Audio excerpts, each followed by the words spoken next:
Good morning friends. आज हम start करेंगे क्वेश्चन नंबर 6 से। क्वेश्चन नंबर 6 देखो क्या कह रहा है। 4 घंटियां एक साथ बजना प्रारंभ करती हैं। यदि वे 2, 3, 4 और 5 सेकंड के अंतर से बजती हैं तो वे कब एक साथ बजेंगी। तो देखो 2, 3, 4 और 5 सेकंड के अंतराल से कोई घंटियां बज रही हैं, अंतराल से बजती हैं तो कब एक साथ बजेंगी। तो ऐसा कभी भी क्वेश्चन आएगा तो हमेशा उसका हमें क्या निकालना है, लसागु निकालना है, यानी कि लघुत्तम समापवर्ती उसका निकालना है। तो देखो इसका लघुत्तम समापवर्ती 2, 3, 4 और 5, इनका लघुत्तम समापवर्ती सबसे पहले 2 का भाग देना है। 2 एकम 2, 3 में जाएगा नहीं। 2 एकम 2, 2 दूनी 4, 5 में जाएगा नहीं तो उतार दो। अब इनको गुणा कर दो। 2 गुणा 3 गुणा 2 गुणा 5, तो इनका लसागु क्या हो जाएगा, इनका लसागु 3, 2, 3 दूनी 6, 6 दूनी 12 और 12, 5, 60। ये क्या आया, 60 सेकंड। तो 4 घंटियां एक साथ बजना प्रारंभ करती हैं तो वे 2, 3, 4 और 5 सेकंड के अंतराल से बजती हैं तो वे कब एक साथ बजेंगी। तो कब बजेंगी, 60 सेकंड के बाद में। यहां लिख देंगे वे 60 सेकंड के अंतराल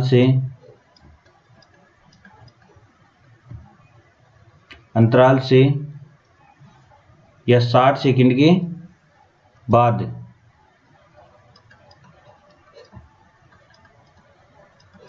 एक साथ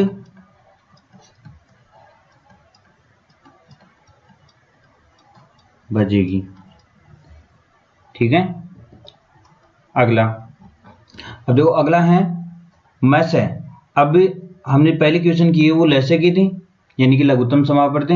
अब हमें मैस है यानी कि महत्तम समापवर्ती ज्ञात करना है। तो उससे पहले महत्तम समापवर्ती ज्ञात करने से पहले हमें महत्तम समापवर्ती होता क्या है उसके बारे में पता होना चाहिए। तो देखो महत्तम समापवर्ती की परिभाषा होती है कि 2 या 2 से अधिक संख्याएं, 2 या 2 से अधिक संख्याएं, देखो एक बार परिभाषा लिख देते हैं। 2 या 2 या 2 से 2 या 2 से अधिक, 2 या 2 से अधिक संख्याओं का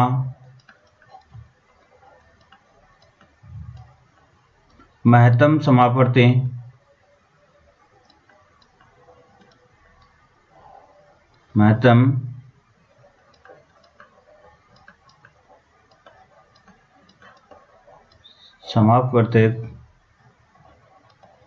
वह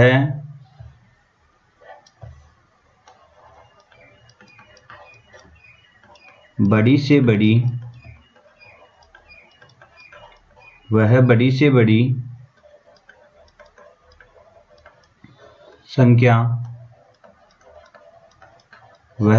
बड़ी संख्या होती है जिसका भाग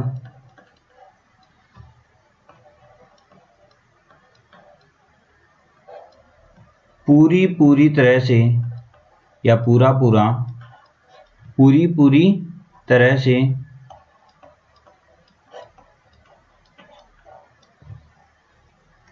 से दी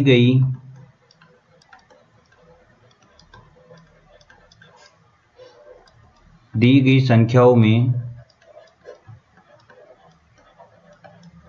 चला जाता है। चला जाता है। देखो 2 या 2 से अधिक संख्याओं का महत्तम समापवर्तक वह बड़ी से बड़ी संख्या होती है। देखो बड़ी से बड़ी, छोटी से छोटी संख्या की बात कर रहा था तो हमने क्या निकाला, लघुत्तम समापवर्तक। और अब बड़ी से बड़ी संख्या की बात कर रहा है तो बड़ी से बड़ी संख्या की बात करेंगे तो क्या निकालेंगे हम, महत्तम समापवर्तक। तो देखो बड़ी से बड़ी संख्या होती है जिसका भाग पूरी तरह से दी गई संख्या में चला जाए। देखो एक उदाहरण ले लेते हैं, एग्जाम्पल लेते हैं, जैसे 12 व 16, इनका हमें में से निकालना है। देखो महत्तम समापवर्तक को हम शॉर्ट में में से भी लिखते हैं।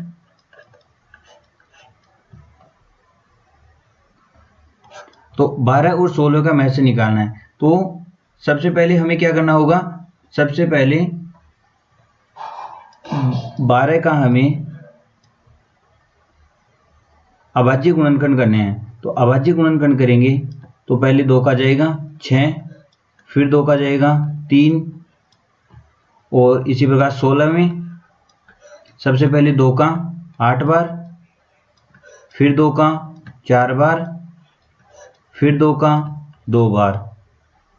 अब 12 का तो हो गया 2 गुणा 2 गुणा 3, और 16 का हो गया 2 गुणा 2 गुणा 2 गुणा 2। अब हमेशा में से में जोड़े बनाए जाते हैं, में से में जोड़े बनाए जाते हैं, और हमेशा जोड़े में से एक एक को लेते हैं। अब ये एक जोड़ा बन गया तो इसमें से एक ले लेंगे, इनटू फिर ये एक जोड़ा बन गया, इसमें से एक ले लेंगे। अब ये जोड़े के बाहर हैं, इनको नहीं लेंगे और इन दोनों को गुणा कर देंगे तो 4। ये 4 इसका क्या हो गया, मैसा हो गया, और यही इसका क्या हो गया, आंसर हो गया सर। ठीक है, ये होती है मैसे। अब देखो क्वेश्चन से समझते हैं इनको। क्वेश्चन है देखो 18 और 28 का में से निकालो। 18 व 28 का में से निकालो। देखो में से निकालने के 2 तरीके हैं, एक तो अभाज्य गुणनखंड से, देखो समझ लेते हैं। पहले 18 के में से टुकड़े करने हैं अभाज्य गुणनखंड में, या तो ऐसे लगा के ऐसे कर लो। 18 2 का भाग लगाया 9 बार, फिर 3 का लगाया 3 बार, और फिर 3 का 1 बार। और 28 के भी टुकड़े कर लो अभाज्य गुणनखंड। 2 का लगाएंगे 14 बार, फिर 2 का लगाएंगे 7 बार, और फिर 7 में 1 बार। तो अब इसका तो हो गया 2 गुणा 3 गुणा 3, और इसका हो गया 2 गुणा 2 गुणा 7। अब इनके जोड़े बना लो। तो 2 इसमें भी हैं, 2 इसमें भी हैं, तो इन दोनों में से एक ले लेंगे। अब इसके अलावा और कोई सी संख्या नहीं मिल रही है, नहीं मिल रही है, इसका मतलब इसका में से क्या हो गया, 2 हो गया। मतलब क्वेश्चन का हमारा आंसर क्या आ गया, हमारे पास में 2 आ गया। अब इसकी एक विधि और है, अब इसकी एक विधि और है, जो जिसको अच्छा लगे वो कर लेना। दोनों विधियां अच्छी हैं, वो भी समझ लेते हैं। देखो हमें निकालना है 18 और 28 का में से, 18 और 28 का में से निकालना है। तो जो सबसे छोटी संख्या है उस छोटी संख्या का बड़ी संख्या में क्या देना, हमें भाग देना है। अब 18 का हमें 28 में भाग देना, कितनी बार जाएगा, 18 एकम 18, 18 दूनी 36, ज़्यादा हो गया, तो कितनी बार जाएगा, 1 बार। 18 माइनस करो, कितना बचा, 10। अब आगे कोई संख्या नहीं है। अब जिस संख्या का हम भाग दे रहे थे उससे छोटी हमारे पास में संख्या आ गई, तो उस छोटी वाली संख्या का जिससे हम पहले भाग दे रहे थे उसमें भाग देंगे। तो अब इसमें भाग देंगे, तो 10 एकम 10, 10 दूना 20, ज़्यादा हो गया, तो 1 बार। ये 10 माइनस कितना, 8। फिर ये इससे छोटा आ गया तो इसमें भाग दे दो, इसमें भाग दे दो। 10 कितनी बार गया, 1 बार। 8 माइनस के 2। अब इससे फिर छोटा आ गया, फिर इसमें भाग दे दो, 8।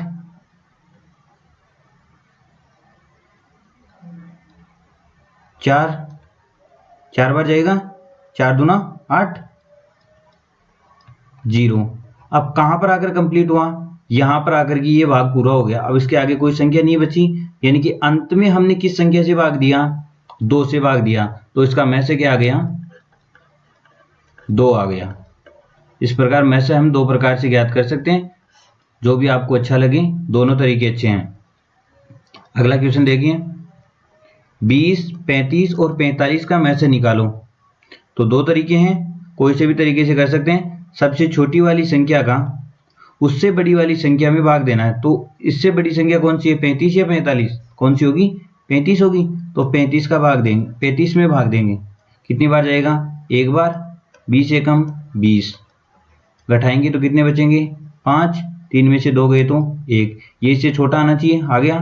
फिर इसमें भाग देंगे 20, 15 एकम 15, कितनी बार, एक बार। कितना बचा, 5। फिर इसमें भाग देंगे 15, कितना, 5 3 15, क्या बचा, 0। यानी कि भाग कहाँ पर कंप्लीट हुआ, 5 के पास में कंप्लीट हो गया। मतलब अब हमें क्या करना है, अब 20 व 35 का में से क्या आया हमारे पास में, 20 व 35 का में से क्या आया, 5 आया। ठीक है, अब हमें ये जो 5 आया, पूरी संख्या का में से नहीं आया, ये इन दोनों का में से है। अब हमें इसका भी निकालना है। अब हमें क्या करना है, अब इस 5 का भाग लगाना है 45 में। कितनी बार जाएगा, 9 बार। 9 पंजे 45, क्या बचा, 0। तो अब हमारे पास में अंतिम भाग गया 5 का। तो इन तीनों का में से क्या आ गया हमारे पास में, 5 आ गया। और यही हमारा क्या है, आंसर है। ठीक है, अगला देखिए। अब देखो, वह बड़ी से बड़ी संख्या बताओ जो 24 मीटर, 32 मीटर और 44 मीटर को पूरा 44 मीटर को पूरा नाप सकें। 24 मीटर को पूरा नाप सकें। तो अब देखो, मैंने आपको पहले ही बताया था कि बड़ी से बड़ी संख्या का नाम आए तो हमें क्या निकालना है, वहां पर में से निकालना है। क्या निकालना है, में से निकालना है। तो इसका में से निकालेंगे हम। तो वही बताया था मैंने आपको, छोटी वाली संख्या का उससे बड़ी वाली संख्या में भाग देना है। तो 24 है इनमें सबसे छोटी। अब इससे बड़ी संख्या कौन सी है, 32। 32 में हम भाग देंगे, कितनी बार गया, 24 एकम 24, एक बार। कितना बचा, 2 में से 4 नहीं जाएंगे तो ये किसको उधार देगा, 12। 12 में से 4 गए तो 8, 2 में से 2 गया तो 0। अब 8 का भाग लगाएंगे इसमें 24 में, कितनी बार जाएगा, 8 3 24, पूरा गया। यहाँ पर कितना बचा, 0। तो 24 व 32 का में से क्या हुआ, 24 व 32 का में से क्या हुआ, हमारे पास में 8 आया। पूरी संख्या का में से नहीं है। अब इस 8 का भाग लगाना है हमें 44 में। 8 का भाग लगाना है 44 में। तो लगाओ, 8 पंजे 40, कितना बचा शेषफल, 4। अब इस 4 का भाग लगाना है हमें 8 में, कितनी बार जाएगा, 4 दूना 8, क्या बचा, 0। तो अंत में क्या आया हमारे पास में, 4। तो इस पूरी संख्या का में से क्या हो जाएगा, इस पूरी संख्या में से क्या हो जाएगा, 4 हो जाएगा। यानी कि वो बड़ी से बड़ी लंबाई क्या हो जाएगी, बड़ी से बड़ी लंबाई, बड़ी से बड़ी लंबाई क्या होगी, 4 मीटर होगी। वो बड़ी से बड़ी लंबाई क्या होगी, 4 मीटर होगी। ठीक है, यही हमारा आंसर होगा। अगला क्वेश्चन नंबर 10, वह बड़ी से बड़ी संख्या बताओ जिसे 39 व 84 से भाग देने पर प्रत्येक दशा में हमारे पास में क्या बचे, 3 शेषफल बचना चाहिए। प्रत्येक दशा में 3 शेषफल बचना चाहिए। तो 39 में से 3 घटा दो, क्योंकि प्रत्येक दशा में 3 शेषफल बचने की बात कर रहा है। एक साथ 3 बचते तो अलग बात थी। ये कह रहा है कि प्रत्येक दशा में 3 शेषफल बच रहे हैं, तो प्रत्येक में से हमें 3 घटाना है पहले। तो 84 में से 3 जाएंगे तो कितने बचेंगे, 81। और 39 में से 3 जाएंगे तो कितने बचेंगे, 36। अब इनका में से निकाल लो। तो छोटी संख्या का बड़ी संख्या में भाग दे दो। तो 36 का भाग देना हमें किसमें, 81 में। कितनी बार जाएगा, 36 दूना 72, 2 बार। घटा दीजिए, 1 में से 2 नहीं जाएगा, 1 इसको उधार देगा, 11, 11 में से 2 गए तो 9, यहाँ 7 में से 7 0। अब इस 9 का भाग लगाना है किसमें, 36 में, 9 चौक 36, क्या बचा हमारे पास में 0। तो अंतिम भाग देने वाली संख्या कौन सी थी, 9, तो वो बड़ी से बड़ी संख्या क्या हो जाएगी, बड़ी से बड़ी संख्या क्या होगी, 9 हो जाएगी। तो हमारा आंसर क्या हो जाएगा, 9 हो जाएगा। यह होगा क्वेश्चन नंबर 10। नेक्स्ट देखिए, दो संख्याओं का लघुत्तम समापवर्त 60 है और महत्तम समापवर्तक 6 है। यदि एक संख्या 30 है तो दूसरी संख्या हमें ज्ञात करनी है। तो देखो इसका एक फॉर्मूला होता है, पहली संख्या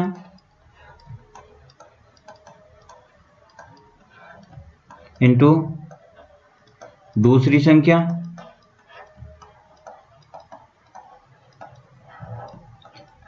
बराबर